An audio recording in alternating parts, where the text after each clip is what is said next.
Good evening. Thank you all for being here tonight. My name is Jessie Richardson. I'm the Director of Parks and Recreation for the City of Sammamish.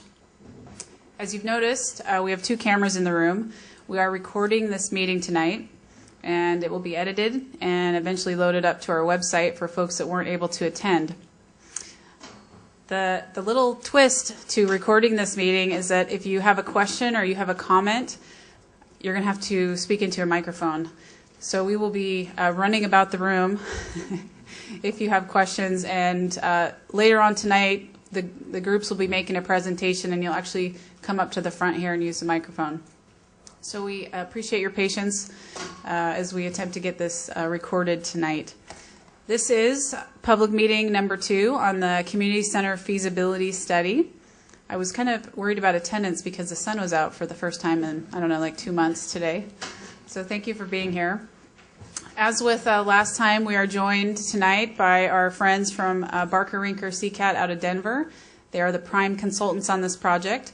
And also Ken Ballard, I guess I should have said Craig and Keith from Barker Rinker, and Ken Ballard from Ballard King, and they do our marketing and revenue analysis. So with that, I'm going to go ahead and turn the floor over to Craig. Thank you very much. We're going to be using this mic too, so we'll be passing it around. And if at any time during the meeting tonight you can't hear us or you need us to repeat something, please go ahead and ask as we try to get through the presentation. What we're going to do tonight is give you kind of the next step, I guess, in the process. How many of the folks that are here tonight were here at our workshop number 1? Just go ahead and raise your hand. Fantastic. So we've about 50% of the folks here were here before, and 50% of you are new. So for those of you who are new, we're going to walk through very briefly and just give you a sense of what the process is and where we are in that process. And then for those of you who were here last time, we'll give you an update and let you know what we did with the information that you gave us last time. Okay? And then we're going to, the majority of the evening tonight is going to be really getting at programming. And I know that's come up several times. Well, when do we get to talk about the building, you know? Well, tonight is a very important night because we're going to be talking about that combination of information that we have, or basing the whole feasibility study on, and that is what is the most appropriate combination of spaces for the city of Sammamish and the region. What does it cost potentially to build those kind of spaces? And then what is the cost implication on an ongoing basis of making those choices? So what does it cost to keep such a center open and operating? So all of those we're going to bring together in an activity with the goal of really trying to find out what the priorities are for the community. And so this group right here, because of your participation tonight, have a unique role, because you're going to give us additional information. Now, this is in addition to what we have in terms of a survey and some other more statistically valid kinds of information.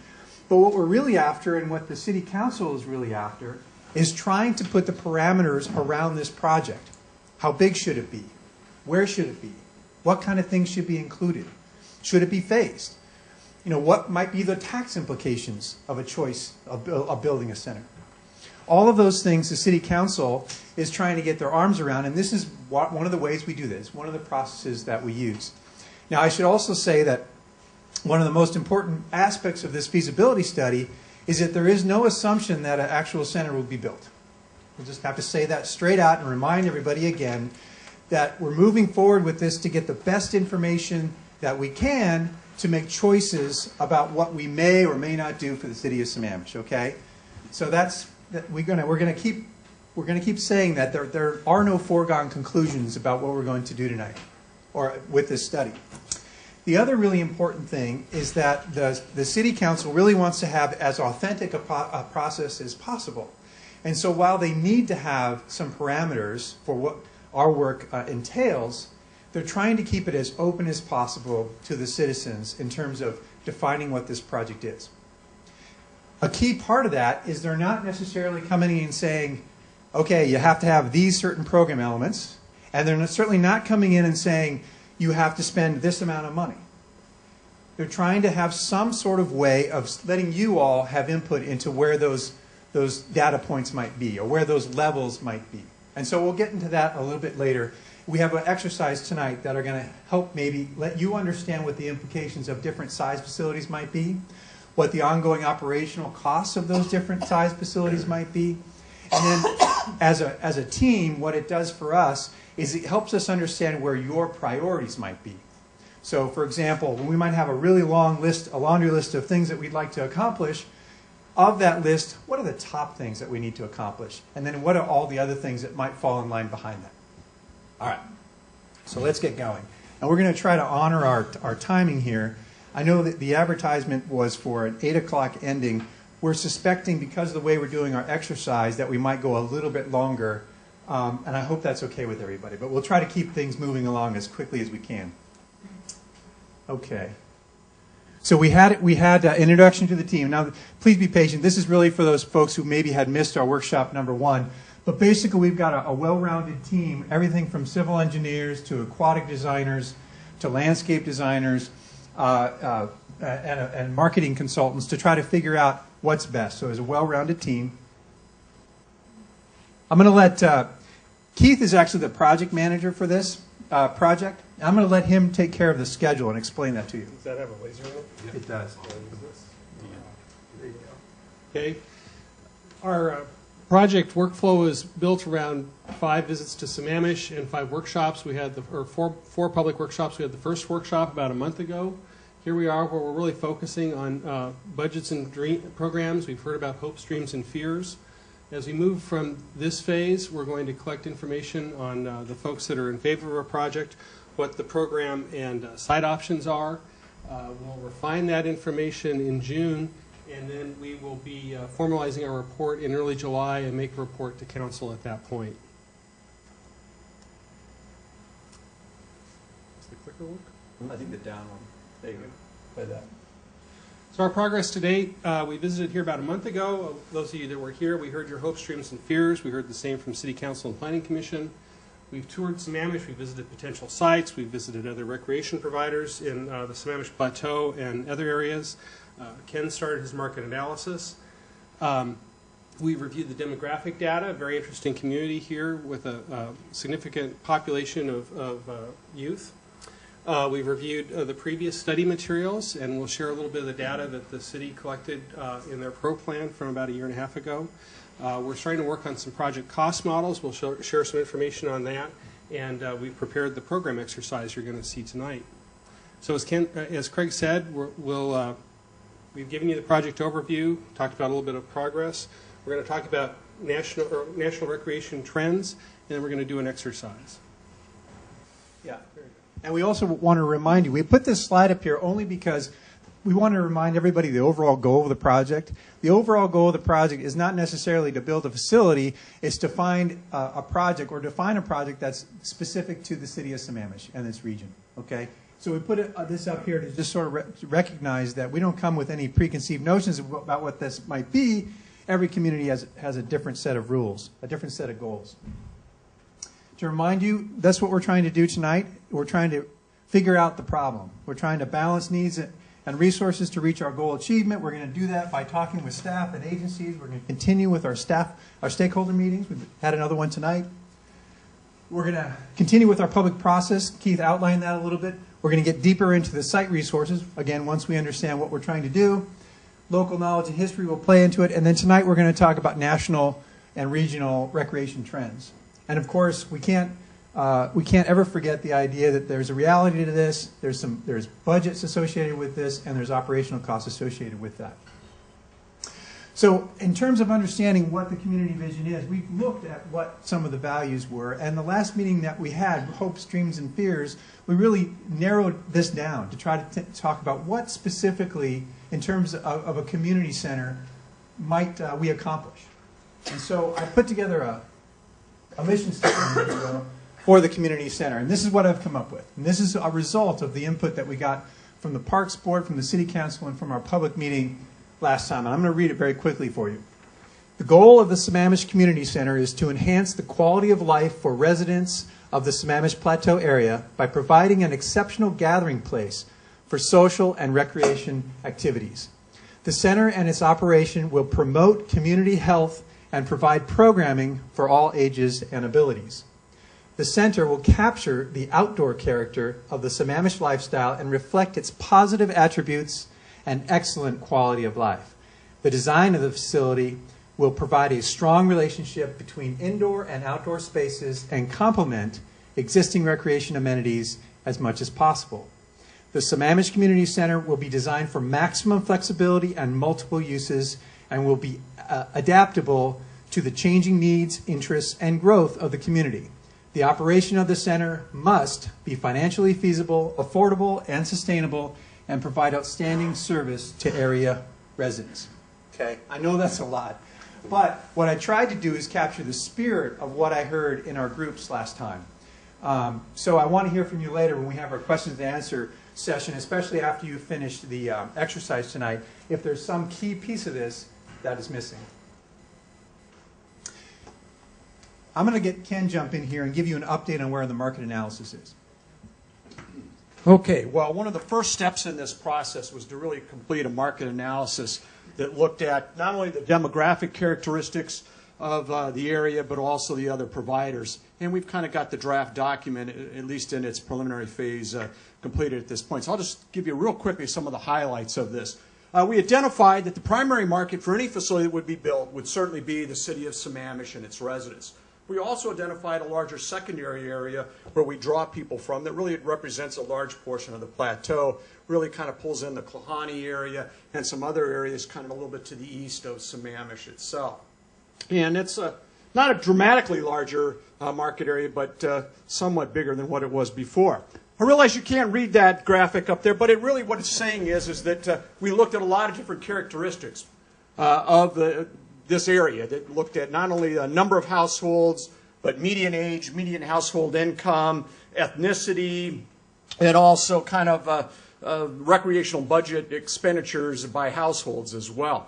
All that information is very valuable to us, helps us understand the market that would potentially be served by this facility and what the characteristics are of that area. That directly relates to participation rates and different types of recreation activities and utilization of recreation facilities. And we know that you're a younger community. We know you have a large number of children. You have reasonably high income levels. All of that is very positive in terms of utilization of existing or of a new facility. We also then looked at what's currently out here and available, not only on the plateau, but off of it as well. So, this represents the city limits of Sammamish. These dots up here represent, in this particular case, other public and nonprofit providers. And a lot of the facilities are located in the perimeter, either to the north or down here to the south. And a few facilities are right actually in town itself. And again, it kind of tells us what's currently out there. And we also looked at what types of facilities they are, rates that are in terms of fees to utilize those facilities as well. So it tells us again about possibilities of how many people may come to utilize the facility, that type of thing. Beyond the public facilities, we also looked at the other private providers. And again, we noted the ones that are located in Sammamish proper, those that are located in the proximity, again, primarily a lot of the facilities down in Issaquah and also north in the Redmond area, a little bit down into Bellevue as well. Trying to understand again what market opportunities there might be as a result of existing providers. And that told us a lot about the availability of different types of recreation amenities and what's currently in the marketplace.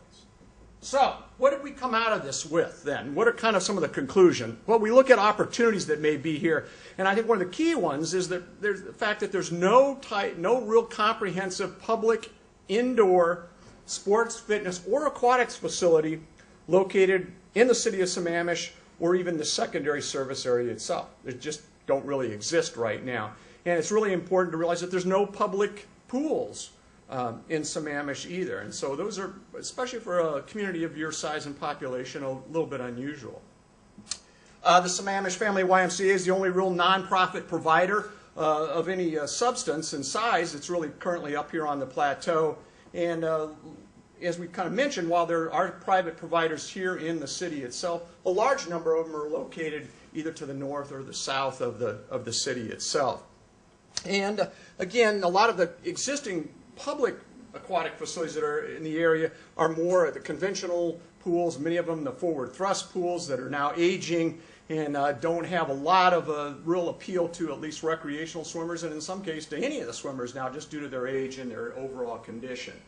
And that we also determined that the population base itself up here in kind of the secondary market area, that's almost 60,000 people, is large enough to basically support additional indoor recreation amenities. And so you have a pretty strong market, not only in terms of size, but those characteristics as well. Again, we're talking about a large number of households with children and also the higher incomes. And we know rates of participation in indoor recreation activities are much higher during for those particular demographic characteristics. And certainly understand that there are private facilities that are available in the area. They have, in many cases, some pretty high fee structures as it relates to some of those, particularly on the perimeter of the market area itself. And certainly we understand that these types of facilities improve the quality of life in communities. Challenges. What do we see in terms of challenges with this type of a facility in this market? Well, again, the YMCA here that's located in Sammamish has a reasonably strong presence on the plateau and in the Sammamish community itself. And they're currently providing programs. There are a number of existing private providers, as we've mentioned before, that are also providing services. And a lot of the existing providers have pretty strong fitness orientations, as well as other sports amenities. Your population has a little bit lower numbers in the 25 to 44 age category, which is really kind of the prime users of many recreation facilities. However, again, your large number of families and the fact that in this particular case, a lot of families are having children older during their later stages of life. So again, they're just families that are a little bit different in terms of the demographic characteristics in terms of older parents.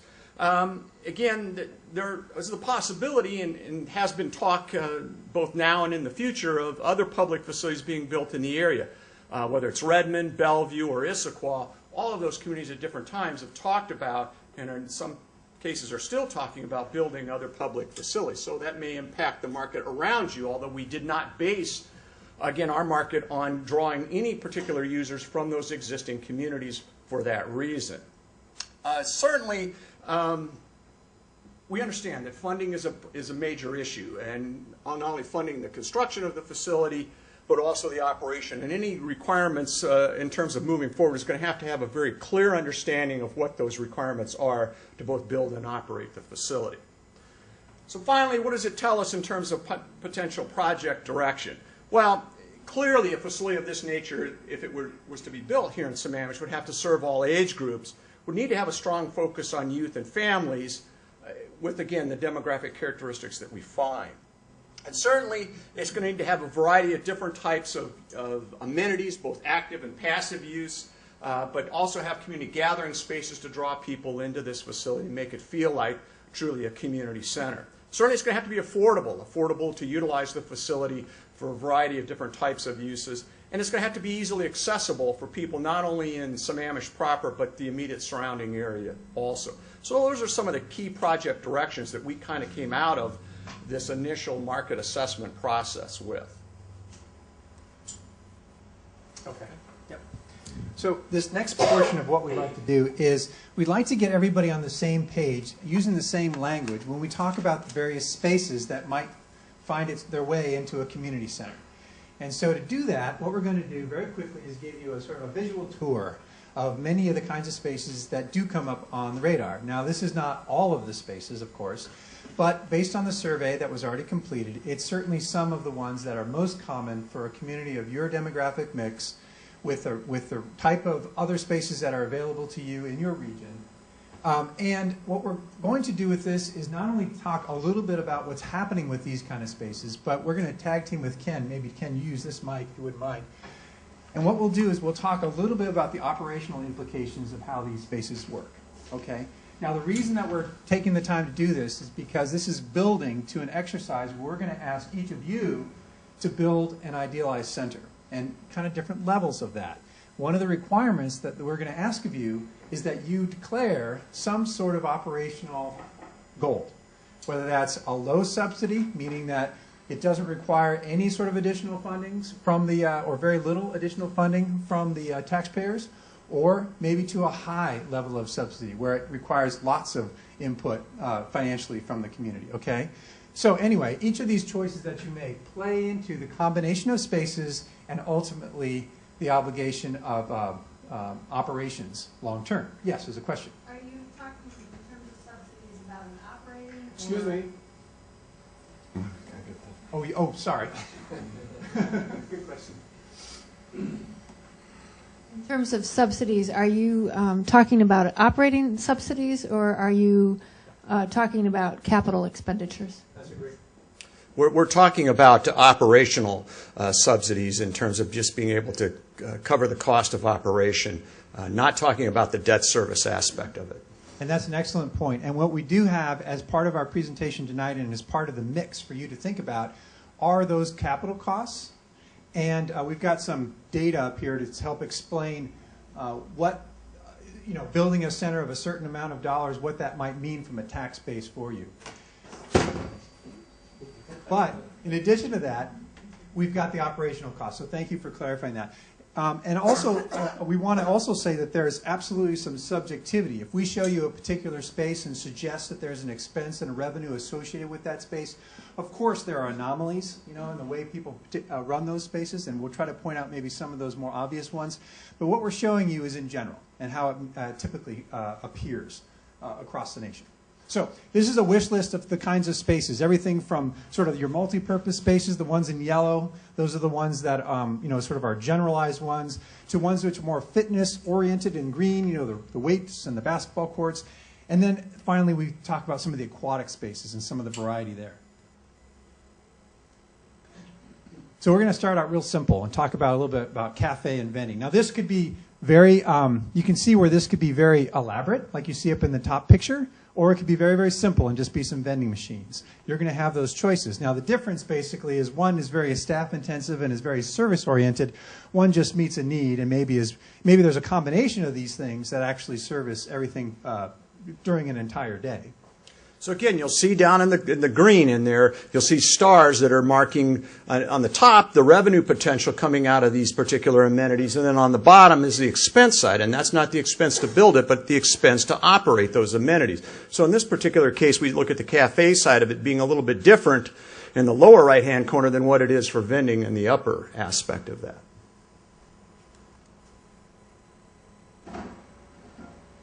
Childcare area. Now what we're specifically talking about here is drop-in babysitting, where you'll be able to come in and for a few hours drop the kids off, whether you're a grandparent or a parent coming in and wanting to participate in a facility. The kinds of information that you have here are square footage. There's a few of the things that happen in here. It says 2 hours, convenient for parents during workouts, scale for small children. Obviously this could be a multi-purpose space. They might run some programming out of it. But basically, you see that the revenue is very low and the expense is sort of medium. The reason the revenue is low is because usually the cost to drop the kids off and have them watched is usually very, very low, because the idea is that it's an amenity that actually draws people to the facility, right? Without that, they're not able to participate. So you keep the threshold for the revenue very low. The expense is medium because you have to staff it, and you have to have good staff. And, all the benefits and things that go on with having good staff there. A game area, this is a euphemism for anything to do with youth. We used to call it the teen room or something like that, but the truth is that in general, if we just sort of think of these as sort of a game area, we can have probably the most success. What they are basically, you see that they've got sort of a medium revenue and sort of a medium expense. The reason that we use those numbers is because now they're becoming much more high tech. There's a lot more sort of Wii games, Xbox Connects, all those sorts of things which are a little bit expensive, and of course they require some maintenance. Oftentimes there's some staff associated with these to supervise them. But basically for our exercises today, when we talk about game room, we're talking about any kind of space that might be sort of youth oriented, and we're trying not to limit it just to youth, but a place where you might come and parents, teens, and young children might all play together. Indoor playgrounds, if you were here last time, you heard me sort of talk about this a little bit. This is that idea that you basically take that amenity that are so common in our parks and bring it indoors. There's lots of different flavors of this, and we've sort of taken a stab, you'll see in the game, about that. Medium revenue, medium expense, that's really all over the board depending on whether it's part of your business plan or not. Some people put it in the front of the building before control and just have it as a free amenity. Others actually have it deep within the building, and it's actually part of the experience once you enter and pay for a visit. It can be very simple, where it's just a few pieces of equipment in the lobby, or obviously it can be very, very elaborate. The point of the discussion for you and your teams tonight is going to be, is this something that we might find of value to work into our program, whatever its size ultimately might be? And there's a cost associated with that. So it's really to get you to discuss that. The parameters of it are simple. The reason we can't utilize the outdoor playgrounds all the time is because typically, not certainly on a day like today is the kind of time we like to be outside, but often it's dark by the time it's 4:30 in the afternoon, or it's too cold, or it's too rainy, or maybe it's even too hot sometimes to be outdoors. And so this sort of broadens the appeal to be able to do what we enjoy outdoors, indoors. Classrooms are the true multi-purpose spaces. They can really be any number of things. And you'll see when you do the programming exercise that we've tried to identify some spaces. Maybe we have an arts class, or we've got a meeting room, or a classroom, or a party room. The truth is that just like this room, many of those spaces are really truly multi-purpose, and we can accomplish a lot of things with those spaces. Classrooms certainly are that way. But we've bothered to break them out because we want to sort of encourage the discussion about the kinds of things that these rooms need to accomplish more than anything else. And of course, the more multi-purpose they get, sometimes there's a lot of compromises. So it's to encourage that discussion.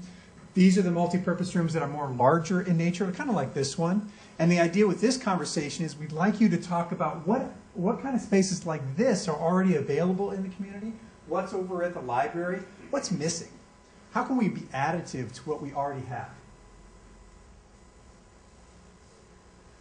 Gymnasiums, this is a really good conversation to have too, because they can be, it can be single court gymnasiums, or they can be multi-court gymnasiums. So it's asking yourself, what are the resources that we know we have? What are the pressures on those resources, maybe at the middle schools, at the high schools, and those sorts of things? And then what do we want to accomplish with these spaces? You'll see, and there's another slide coming up in a moment, that we can basically have the same kind of spaces, but with different kind of surfaces, we can accomplish a lot of different kinds of activities. Now, this is your traditional space. This one is called a multi-activity court, or a MAC. It's basically a gym with a specialized flooring. This kind of flooring allows you to do rollerblading, indoor soccer. It allows you to roll out tables and chairs. And it's a lot more user-friendly for multi-purpose uses than the traditional maple floor might be. But it has different performance requirements or performance standards than the maple might be if your true interest is to have a high-performance basketball and volleyball venue. We put these rooms in because these questions come up all the time. Are there partnering opportunities that we might have with others in the community? What are we going to do about this issue of wellness? How are we going to encourage people to use the facility? Sometimes we need these specialized spaces like massage therapy or fitness testing so that people can come in, get assessed, set some goals, and actually have a program to encourage use and to get a discussion happening with potential partners in the community.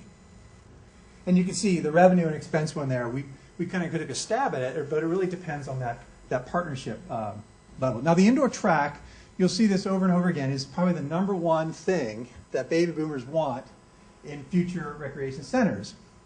And why is that? Well, it's because it really it's attractive to just about every user. Parents with small infants like to bring the strollers on there and do some laps with the stroller. People who like to do cross training find it really helpful to have this next to fitness equipment. People who, like I said before, it's too dark or too cold or too wet, like to come in and do their walking in a facility like this where they can see lots of things going on. I think you're probably pretty familiar with this, and so when you are asked for this, it's really going to be the scale. And what we've done with this is we've tried to set it up so there's some sense of capacity. And so when you get a choice for this, it'll be how many people are comfortable in this space. And that's going to give you a sense of like, well, how long would I be willing to wait for a piece of equipment? How big is too big? How small is too small? You'll also notice on that particular slide, the one we just went by, that it has a very high revenue potential. And the main reason for that is that because it doesn't necessarily have a high staff requirement. has some staff requirement for sure, and the equipment itself is expensive. But it has a high revenue potential, and you may need to choose that or some version of it if your goal is to have a low cost, a low subsidy, a high cost recovery. Okay, these are program spaces, group fitness areas. You're familiar with these. You know, spinning. You know, picture of spinning there, dance. These are true multi-purpose spaces, but the distinguishing thing is that they're set up for group fitness. Okay, it's very different than this room here. It's got a different kind of floor. It has a different kind of air system. It has a different kind of lighting, different kind of sound system. So when you think of multi-purpose fitness, try to apply it to this and not to the multi-purpose community type rooms. Climbing wall, very popular in Colorado. You know, I think in other places, I think it's yet to be seen how popular it is, just because it's not, people aren't that familiar with it. But we put it in because we like to have that conversation. This has turned out to be recently, in terms of national trends, a great partnering opportunity for nonprofits. We find that nonprofits who like to do sort of youth building or team building or that sort of thing, think of it like a challenge, like you might think of a challenge course. And so they often will partner with a nonprofit. The nonprofit will take responsibility for setting routes and doing the training. The city gets the benefit of having those folks in a safe environment. And then they can do things associated with this, like birthday parties or any other kind of community activity that might take advantage of something like this. So we put it in as a choice. Competitive swimming. Ken, I'll let you talk about aquatics. Well, competitive swimming can come in a number of different sizes, and you'll see in the cards that we're giving you, whether it's 6-lane pools, 8-lane, 10 lanes, or even 50-meter. They all come in, again, ability to handle different sizes of swim meets or different numbers of teams or just different numbers of lap swimmers that may be utilizing the facility. Again, the revenue potential is reasonably low in comparison to other amenities, while the cost just of moving that water, of guarding it, of everything else is reasonably high. So again, it's one of the things you have to keep in mind when you're going through this process as well. On the other side, then, we have leisure pools, which are a variety of different types of amenities, from slides and zero-depth entry to a number of other interactive water features. And again, you'll have different sizes and different capacity options as part of this exercise. Depending upon how it's utilized, it has higher revenue potential, but it also, again, has very high expenses to operate as well. So those are factors you're going to think about when you're going through this process as well. Key to those aquatic decisions, typically, if you're trying to organize your thinking about it, is that the competitive swimming typically has cooler water, and then the leisure water typically is a warmer water. And it can incorporate some lap swimming in the leisure pool, but just remember that that would be warmer water swimming. Yeah, generally, we separate those out because they don't really serve the same interests, and there's been difficulty over time in having amenities where there's just one of those pieces of water being able to handle the vast aquatic needs that are out in most communities. That's why you see two different types of aquatic options in play. The other part of it then is it's usually in conjunction with aquatics, but can also be for other areas of the facility or party rooms. And these are really oriented towards youth and providing places to have birthday parties, usually at a fee, obviously, for not only rental of the room, but oftentimes for actually providing the birthday cake and other party favors, those types of things.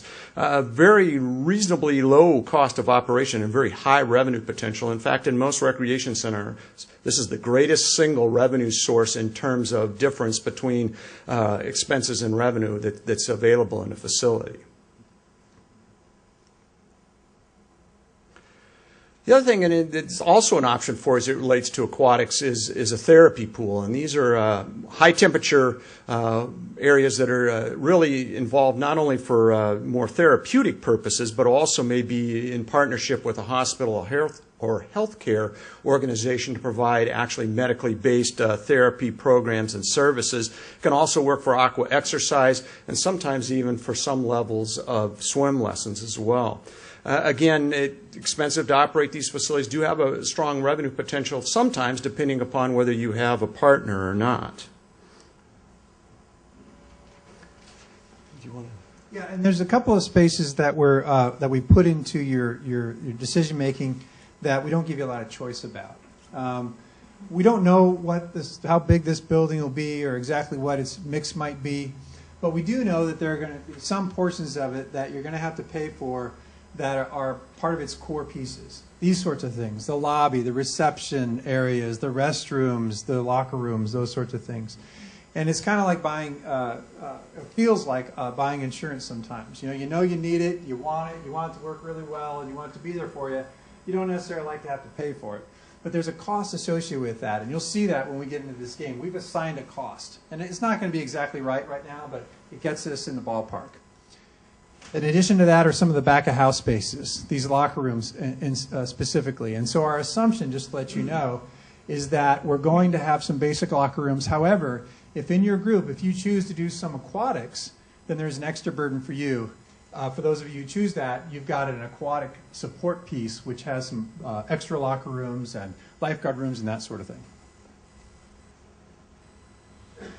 So, one more time. So here's basically what we're trying to do. We're trying to find those recreation amenities that make the most sense, and then we're trying to balance it with our revenue production, okay?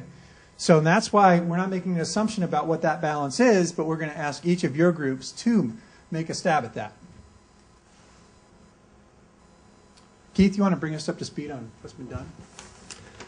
And Ken, help me out here because I always get a little confused looking at the chart here. This is from the pro plan that was done several years ago by the city, surveying, and it was part of a broader survey that looked at all kinds of recreation needs. For the aquatic center, the question was aquatic center features most likely to be used. The first choice is in blue, the second in red, and the combined is in green.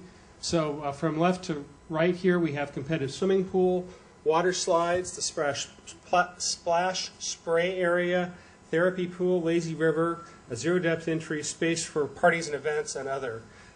The intent of this is to let you know what folks expressed in a scientific survey, what they would use as you make your decisions in your groups. So high degree of interest in competitive swimming, followed by water slides. It looks like a therapy pool was fairly high. And then probably the combined group would be a lazy river. Anything to add to that, Ken? Well, I think one of the first one dealt with features. This one deals with programs, or how would you utilize the facility. And it's a little bit different response in terms of this is what people would be doing if they came to the facility itself. You see a little bit different orientation in the response to this particular question. Where now, when you go across the kind of from left to right, you see swim lessons, competitive swimming, but open and family swimming is the top one in terms of response, both in first, second, as well as combined choices. Water exercise rehab, water polo, those types of things. So it's a little bit different response in terms of what people see as the features that they would use versus how they would see themselves utilizing the aquatic facility. So it's a little bit different response. So most likely to be used was open family swim, and then it looks like swim lessons and lap swim or water exercise. They're competing for the next three spots. Last, in the rest of the space, most important features to include in the community center. From left to right, we have fitness, sports, track, arts and crafts facilities, gymnasiums, dance studio, rock climbing wall, banquet and meeting facilities, space for childcare, and other. This is also the darkest color is the first choice, the middle bar is the second choice, and the lighter bar on the right is the combined. Fitness, sports, track got a high rating. Gymnasium was a high rating. Banquet and meeting rooms was probably number 3 there. Okay. Well, the other thing is just to kind of summarize again, one of the other issues we're going to be asking you to look at is the whole issue of cost recovery. And we've kind of grouped now those amenities that are kind of in the low revenue potential category, those that are in the medium, and those that are in the high. You notice a lot of things we see in the low category are still pretty important spaces in a lot of community centers in areas like senior spaces, teen spaces, the administrative support areas. Obviously, those are low revenue producers, but we have to have them. Locker rooms, meeting rooms in many cases. In the medium potential, we have things like arts and crafts and racquetball and gymnastic areas and game rooms and climbing walls, as well as competitive pools.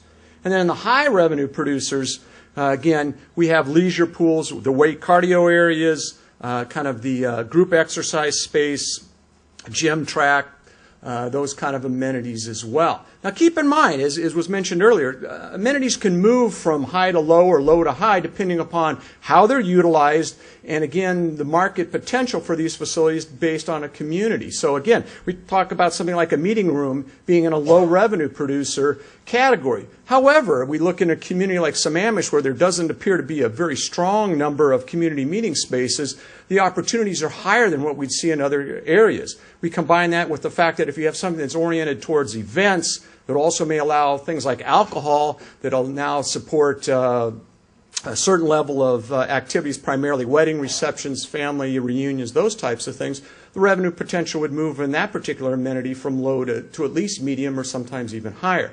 So it does depend upon how these amenities ultimately are used. So you can see at the bottom our gas gauge. We're going to give you a cost recovery goal. And so again, if you think that you want to have a high cost recovery, that's very little subsidy, put your arrow on full. I think if you click it on, just draw a little arrow. If you want a moderate amount of subsidy, the tank's half full. You had a quick question? I was just noticing Oh, that you don't wait. have, sorry. I was just noticing that you don't have the party area or the party rooms in the high revenue potential. We don't have the party rooms in the high revenue potential. We didn't list all the spaces in there, and that would absolutely be in the high revenue producing category. So one of the activities we're going to ask each of the teams is, tell us where you want that fuel gauge to be. Low subsidy, high subsidy, somewhere in between. So I get to talk about the serious stuff. We're also going to ask you all to work to a budget, and we've tried to be reasonably realistic with our cost. So we've made an assumption, and this is again assuming the project moved forward, and there was a desire to have a community recreation center in Sammamish. We anticipate the project would be put to a vote of the public citizens in early 2012. We've anticipated once the project's approved, if the project's approved, there would be about a one-year phase for us to work on the design. We assume about 15 months during construction, and that the building would open in late 2014. What's that mean? Well, we've assumed construction inflation to to the midpoint of construction, which is early 2014, and we've assumed construction inflation to be about 5 to 6% annually. There are a lot of factors that go into that, and I know everyone's thinking, people are out of work, things are at a low cost, but we're subject to some commodity costs and things like that, the price of oil, price of copper, and those are continuing to go up. We've done some preliminary cost models, and so we believe that of the total project cost, which includes a building, it probably includes structured parking on the sites we're looking at. We aren't sure about the sites yet. The site has not been selected. We're assuming a certain portion goes to site improvements and landscape design. And then there's a portion of the project budget that goes to fitting out the project with furniture, fixtures, and equipment, professional fees, sales tax, contingency. Of that, the building is composed of about half of it. So Ken's going to talk a little bit about what the tax implications are for construction, and that'll give you that top dollar number up at the top where the red arrow is, and if you have that, we figure that's your construction budget. So if you think you want a project that's going to cost $20 million, total project cost, well, the building's going to cost $10 million. If you think it's going to be $15 million, you're going to have $7.5 million to work with. We're also going to give you a series of cards, and they describe the spaces that we just shared. There's a lot of information on these. They talk about the size of the space. In this case, it's a 30-person classroom. It includes some area in terms of gross square footage. That includes walls and halls. There's sometimes some net square footage information. Can you get another? There's the gross square footage. There's some characteristics. So in this case, it's the net square footage, the inside face of the wall, some of the activities you can have in it, sometimes the characteristics, the floor surface, that sort of thing. There's a construction cost piece to it, so that's what matters with the construction cost. And then there's a little piece on operation and cost revenue. You can see here the upper card is a classroom. It indicates it has low revenue and expenses, but it's a little bit more revenue than expense. On the bottom, a cafe and juice bar. We talked about how that probably has more staffing, so it's got higher relative expense and revenue. So we're going to do an activity after Ken's going to talk a little bit about the budget. So the first thing is talk amongst yourselves about the budget. We're going to split you up in different groups. We're going to ask you to establish a cost recovery goal. We're going to ask you to look through the program cards, and there are about 50 cards. And so the first thing to do is to go through and say yes, no, maybe, split them into 3 piles. and then go back to the yeses and talk amongst yourselves, educate one another on why things belong in the yes or no. We don't want it to get contentious. And then make your programs. And we're going to have you sort them into 3 groups. A program that meets basic needs, which is here on the left. A program that meets most needs. And then a program that meets all needs. So, and those might get in ascending budget amounts. And sometimes we anticipate that, for example, there's a blue card in the left column here, and you might want to make that, in this case, blue cards are swimming pools. Maybe you want a bigger swimming pool, or maybe you want a different kind of swimming pool. Maybe you want a bigger classroom, or 2 classrooms in the next version. So we want to gauge your sense there. And we need to talk about how we establish cost. Yeah, so in terms of the way this is going to work too, actually pull up that next that slide we just had. Back one. There we go. So just to be clear, and I know there's going to be a couple of questions because this is a little bit complicated, this exercise. But basically on the left, when you satisfy your basic needs, what you're saying is, as a minimum facility for the city of Sammamish, this is what we need. And then we want you to prioritize that list. And so the cards that go on the very top, you'll see that these are some pink cards. Those are those required spaces I told you about that you got to pick. You don't have a choice about those. Just go ahead and stick those on there. And there's a cost associated with those. Then in your group, say of our short list, what's the most important space? Put that one on there. And then in ascending order, put down the ones that are in next in importance, next in importance, next in importance for your group. Then add those up. When you add them up, you'll find that's kind of the budget that meets the minimum needs for your group. The next column, just make the adjustments. You say, okay, what's missing? What will we need to meet most of our needs? Just to be on basic. What do we need? What are we missing here that we couldn't get based on the budget that we felt comfortable with on our basic needs? And then finally, gosh, to meet all the needs that we think are necessary, these are the things that we need to add to get to that 3rd column. So as Keith mentioned, you might be substituting some things out, but in most cases, I believe it's going to be an additive process. And try to keep them in order in terms of your priorities, too. So, yeah. I have a question. Sure. Do you have any data talking about nationally competitive cities, like similar demographics to our city, what they might be spending on community centers like this right now or in the last couple of years? Right. So are there any comparable data to similar cities, to what they might be spending? Ken, you want to address that one? Sure. Well, it varies a little bit. I mean, there's been, again, a variety of different studies done on the east side here in Seattle. None of those have resulted in any projects yet. City of Federal Way built a facility, 4 or 5 years ago that's here. There's certainly a number of facilities down in Oregon and nationally. There's a lot of communities in the 50,000 range that have facilities of the nature we're talking about on a national basis over the last 20 years.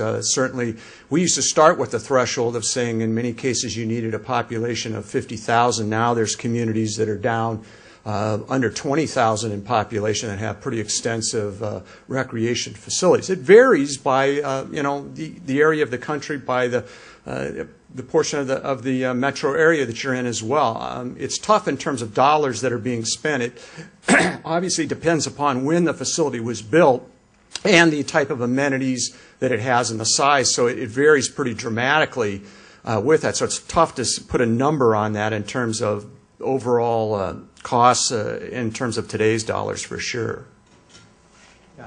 And we're going to have a whole session after this. We're going to stay as long as we need to answer all the specific questions that you may have. So right now, if you have a question about this exercise that you think might be helpful, then let's go ahead and answer that one. But if it's a more specific question, we can wait till afterwards, just so we have time to get through the entire process. Yes?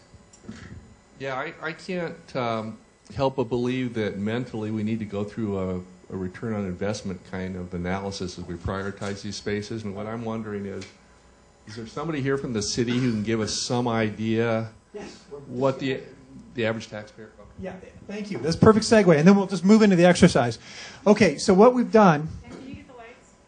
Now, I know there's no way you're going to be able to see this, so we've made a copy for each of you that's going to be on your table, okay? And each of you can share a copy of this. But basically what it is it goes through some of the financial implications of choices that you make. Ken, you want to run quickly through this? Okay. All right. We've got point to general areas so they can look. You've got different numbers up here across the top that talks about potential dollar amounts for the project from 20 all the way up to 50 million. And then it talks about what the annual debt service is to retire those if they're on a 20-year bond. It's assuming that you're financing on a bond issue the entire cost. These are just representative of different markers. It doesn't indicate anything in terms of a range or anything else. It's just put up here for purposes of this exercise. We talk about it in terms of actually the cost based on property tax initiative on an average home of $520,000 in Issaquah. Basically, the cost range you can see in the yellow ranges from $7.20 a month all the way up to $19.50. The yearly cost is above that. That's one option that's out there in terms of potentially how to fund this facility or fund a bond issue. Another one that's out there is then a utility tax.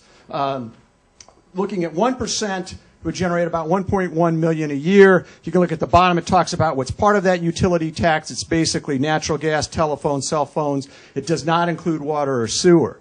And then you look at in the yellow what the cost per household would be for that. And it's very similar, again, to what we saw for the property tax initiative. Now, these are only two options. There are other ways potentially to fund this facility, but we're using these two just as representative of what the potential cost may be if you funded the entire cost of your facility with those numbers. So as you use this as a resource, as you're starting to go forward to say, okay, as we start to add up the cost that we have in that basic, the need category, are you going to be able to, where's your threshold of tolerance as it may mean from a possible tax levy to support those facilities? So that's kind of the other side of the tool between, besides just what's necessary in the community, your cost of building it, the cost of operation, and now the cost of potentially financing that.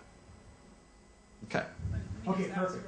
So I just want to get a, does that make, if you guys look at that chart, are you following the logic here?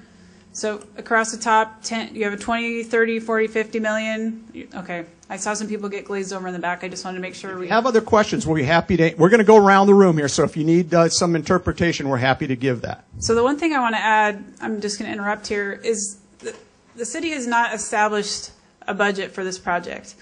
Everyone keeps asking how much are we going to spend. Well, that's a question we're going to ask you today. So now you know what the parameters are, what it's going to cost you, and you get to tell us what you think we should spend. So hopefully that makes sense. All right. You have a follow-up? We need to keep going. So. I can talk loud, but I think it affects what we're doing. Okay. I just want to make sure, it wasn't clear to me, are these numbers including the ongoing operating costs? And if they are, that means that the building cost is about half of what we're seeing here? Or? No, that is just capital costs right there. So if we're talking about adding the operating expenses, it's right. about twice it. No. Based on your previous slide. No, what that means is that when we're referring to the 50% piece, the building would probably be 50% of the budget. The other 50% would go to all the other costs, not operating costs, parking garage, site development, all those other costs that are beyond the building. Does that make sense? So the operating cost is the gauge. So it might be a 100% cost recovery project, in which case there would be no subsidy and zero additional costs, or it might be a very low cost recovery project, in which case there would be an additional subsidy, which would be in addition to this on an annual basis. So a $20 million project would be a $10 million building. Correct. That's exactly right. Perfect. Okay, any other questions about that, about the game? Okay, everybody stand up. Everybody stand up, look at your name tag, find a number on your name tag, and find the table associated with that number. And the quicker we move around, the faster we can get to the design in the center.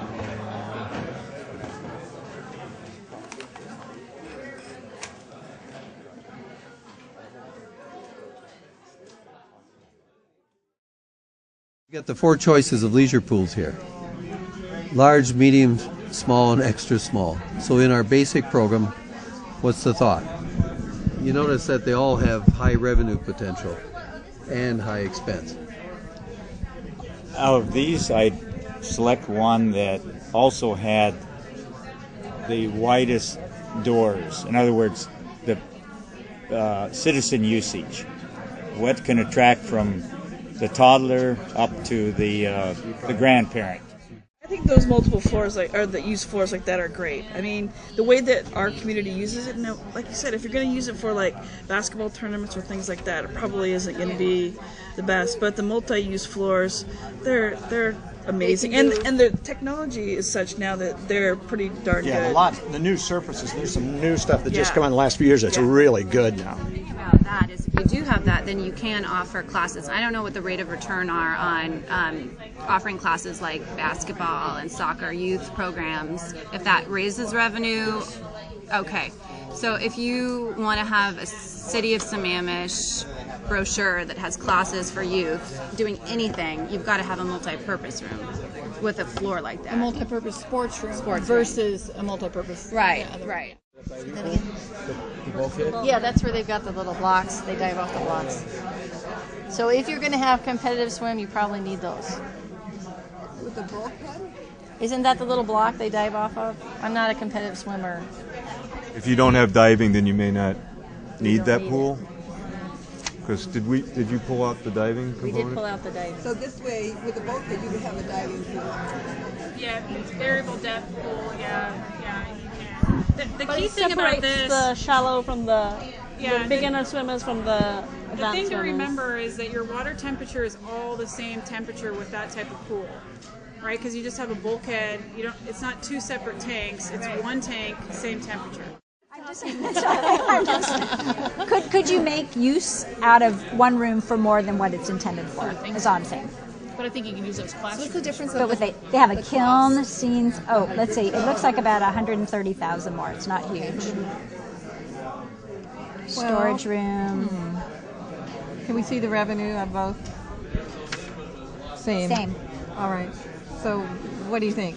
I know. Couldn't you do much of this in one of these? Where the kiln, yes, the kiln and sinks are pretty specific. Special stuff for that. Sewing, you haul in your machine, you put it on the table, and there you go, right? Okay, so it'll be one of those. And this could be Just make this a real small room. And you you don't can need add- that too big. And you could add that as a later phase to add more dry space. so it's 2,000 square feet. So make smaller.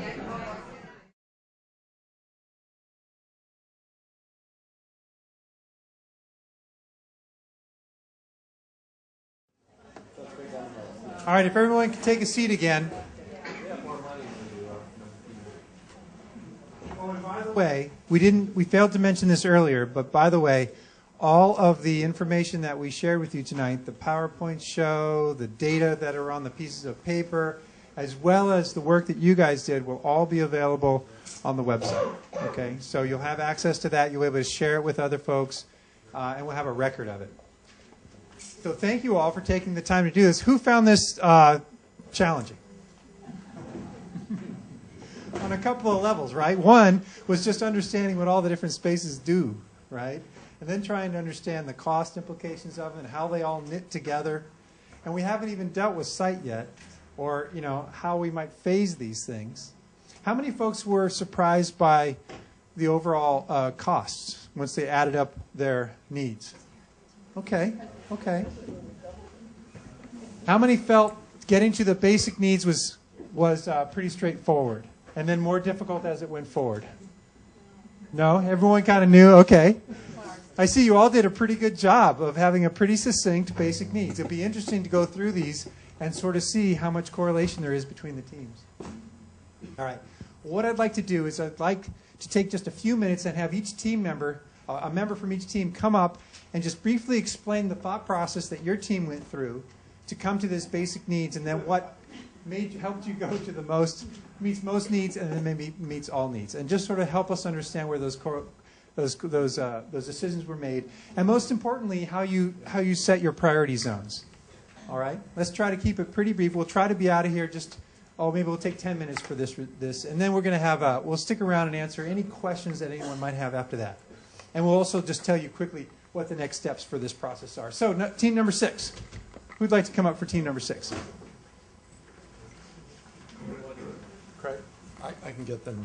We've got a bunch of sissies in our group over there.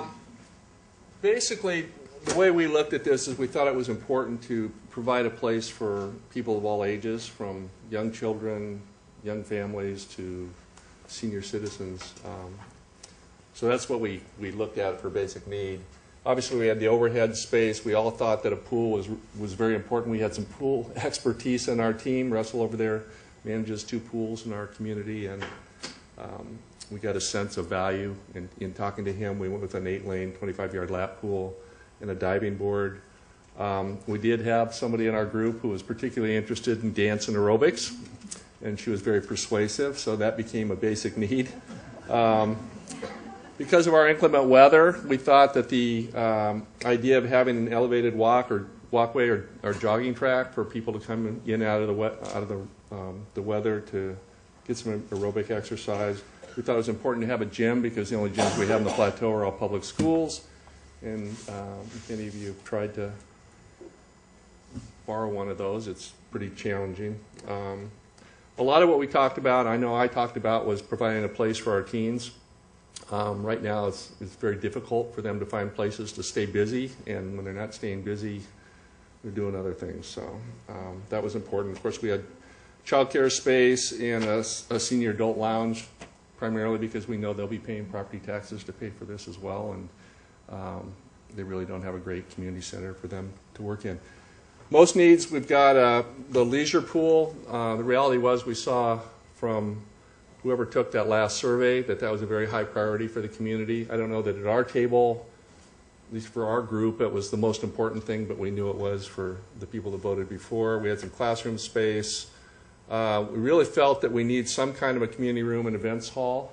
I mean, I think we're sitting in probably the biggest public space that we can rent or use in the community, other than our schools, and they're not ideal. And then if we had that, we needed some kind of a catering kitchen. We went with kind of a smaller kitchen. And then all needs, we had the wet classroom, party room, mainly for the income potential. It sounds like that might help the project budget. And then we had our weight room, fitness, and spinning studio space, which didn't get quite as high a priority, but it was on our wish list. So, and then we had the assumption that we'd at least recover partial cost, operating cost. Could you share your budgets too with us? Your construction budgets, costs? yeah. Basic needs, we had a $14 million budget. Most needs, 8.8, and all needs, 2.6 for total project cost of $25.4 million. Thank you very much. Next team looks like Team 7.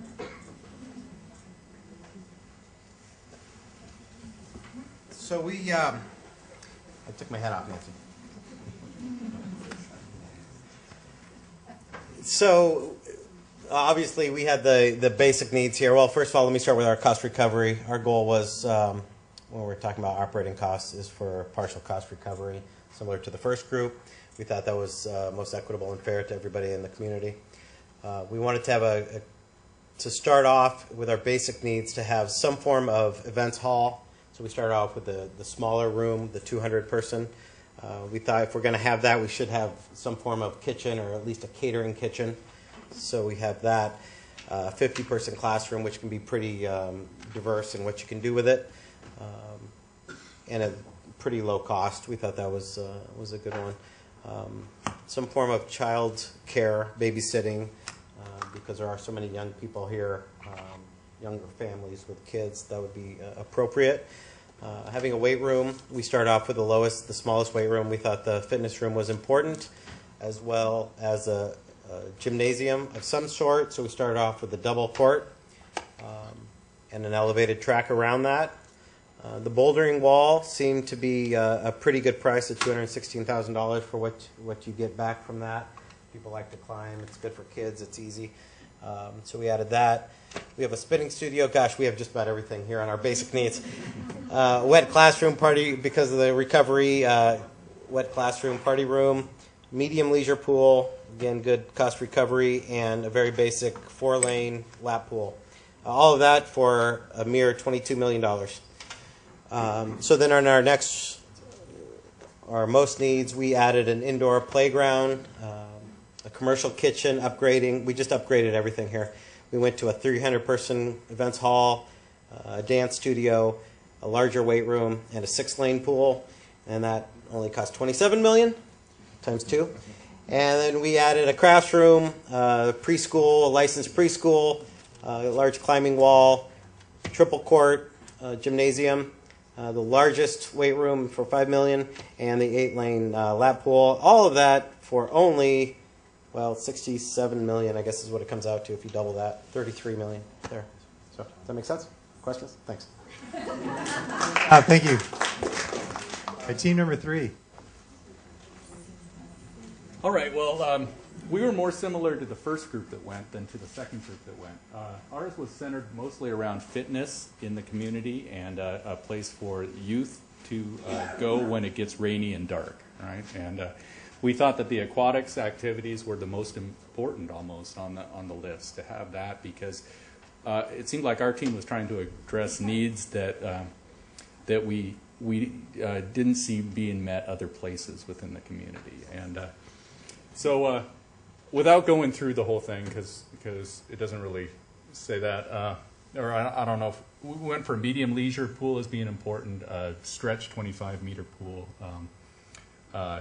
We had a lot of fitness activities. The long elevated jogging track is things that we wanted to be included in our basic needs.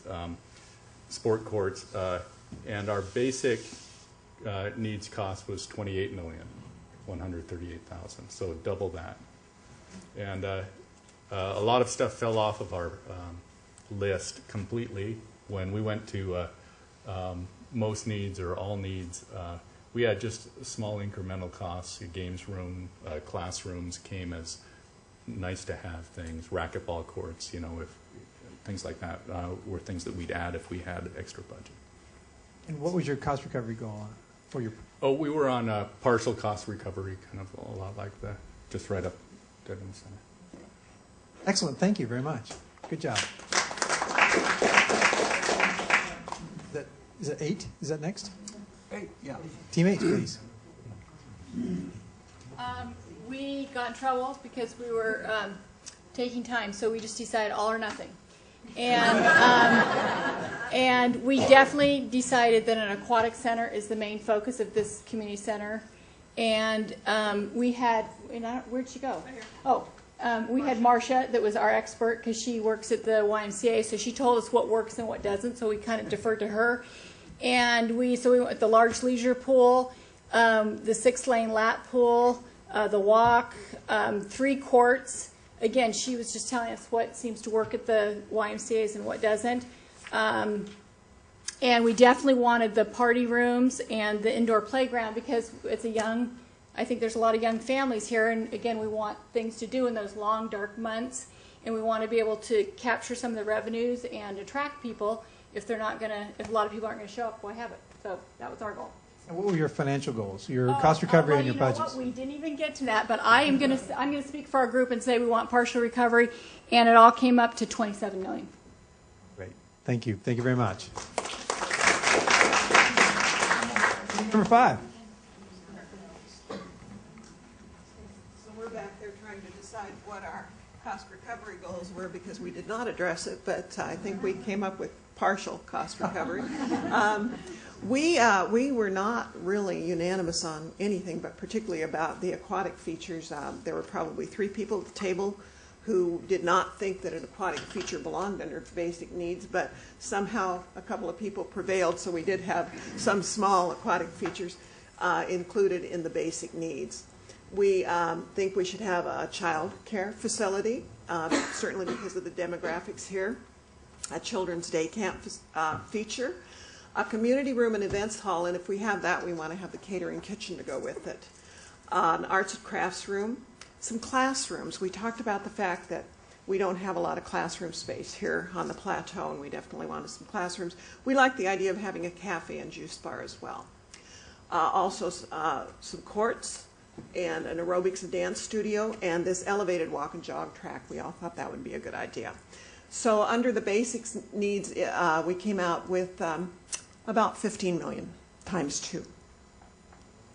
One thing I do want to say is we did not include any kind of a youth focus here because of the teen center that's coming on board here on the plateau. So under most needs, we included everything here except we took out the 25-yard lap pool and added a small leisure pool. And we also added weight and fitness and 2 racquetball courts. And under all needs, we would want this small leisure pool as well as an 8-lane 25-yard lap pool and a diving board. Under all needs, that came in at about $20 million, as did most needs, $19.6 million times 2. Terrific. Thank you very much. Good job. Number 1. All right, we kind of followed along with 8. It was kind of an all or nothing, although we did wind up with some would love to have like therapy pools and things. But we kind of went on the survey, the pools, the fitness centers, things like that. And we're going to have a very fine basic community center at a cost of $30 million. So doubled. So yeah, we have, I'm not going to go over everything as well too, but we wound up with a large leisure pool and an 8-lane lap and the diving board and the party room to kind of recover costs. Lots of fitness stuff, kind of middle of the road. The classrooms we thought we needed as well. We, as far as teens and seniors went, kind of went downsized a little because we figured we'd complement the new teen and senior center rather than compete with it and spend our money elsewhere. And then, added a spinning studio for most needs, and then more of the senior stuff, the larger community room, and the therapy pool, that sort of thing. But very much like number 8. So, oh, and cost recovery, we're in the middle as well. Partial recovery would be good. So. Perfect. And what was your total budget? I'm sorry, I missed that part. Total, let's see, was probably about $34 million. Okay. Total with all of it. And for those people who might be following on the tape later, I just want to remind, when we say times 2, the reason we're doing that is because we don't know what the site costs will be. We don't know if there'll be structured parking involved. There's a whole bunch of things that may play into this in addition to the building. And so very conservatively, we're saying times 2 just to say that, hey, there's something more than just the cost of the building that we're considering right now. So team number 2, please. Okay, our team, full disclosure, you notice we have the most number of things up here. But I think what we did is, I think we decided that the year was 1999, and we were all flush with money from the .com boom. And so we had a little bit of problem with that, and I think if we were to do it again, we would start off with talking about how much money we wanted to spend, and then, because we ended up with this huge wish list, and then when we added it all up, we said, nah, it's not going to happen. So, because, but we, like others, we really felt it was important to have a pool and an aquatic center. So, I mean, there's $10, $11 million right there, and as well as fitness facilities. We didn't prioritize it. And again, it's kind of a time thing, but we would significantly reduce it now that we know what it all adds up to, because we had $24 million in basic needs and $8 million in most, and what it all needs was like $30 million. So I mean, it's like, that's way too much money.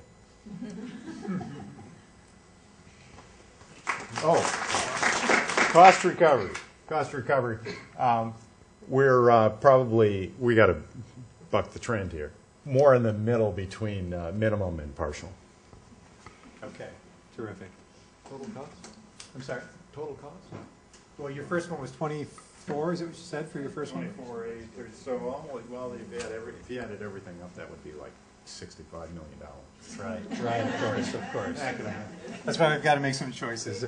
And last but not least, let's hear from team number 4. Yes, there are 2 of us. I'm going to describe the programs, and he's going to describe the numbers. Where do you want to stand? So, when our group was talking, we really tried to honor the community and think about the fact that we know about the Boys and Girls Club and what's kind of been reported in the paper and some ideas around there. So we're trying to think of a facility that would honor everybody, the youngest all the way up to the oldest in our community. So we were trying to think of things that could be utilized by everybody at different times for different purposes, but by everybody. So we do have, is this us? Yeah. The pool option. So thinking about the need for parties, for children and things like that, we did have the party option with lots of different pools. We had the therapy pool as well as the small leisure pool and a lap swim option. So to honor all of the needs around aquatics for our community. And then around fitness, having areas for cardio, weight, having that elevated walkway, and then the multi-purpose courts. And then, of course, if we're going to have this, we have to have a place for our children to be safe, so a child watch. And then going into the most needs, having a space for community events, and of course if you're going to do that, you have to have a kitchen, a small classroom, place specifically designated for seniors, and then we did put children indoor playground area, and then we've got dry and wet arts, but that would not just be for youth, that'd be for all ages. And then we did also toss in the spin and a small room for fitness testing and that kind of activity. And then we threw in under all needs the food, the juice bar. With that, I'll turn it over to Joe for the money. So I got the easy part. So our basic needs adds up to about 22 million, and then of course times 2. And then the most needs is a little over 4 million, 4.3. And then the grand total, if we included everything, every column, is 26.5 million, roughly. Our cost recovery goal, well, this is under the advice. He feels that we are above partial, closer to between partial and full. And the reason why we can't be closer to full is because we added this 6-lane, $3 million lap pool for the competitions at school. The kids get trained. There's so many high schools here. They don't have a swimming pool. So we figure that potentially could be like a public-public partnership between the schools. And so that's why we added so much on the basic needs. Our total cost, I did tell you, 26.5 times 2.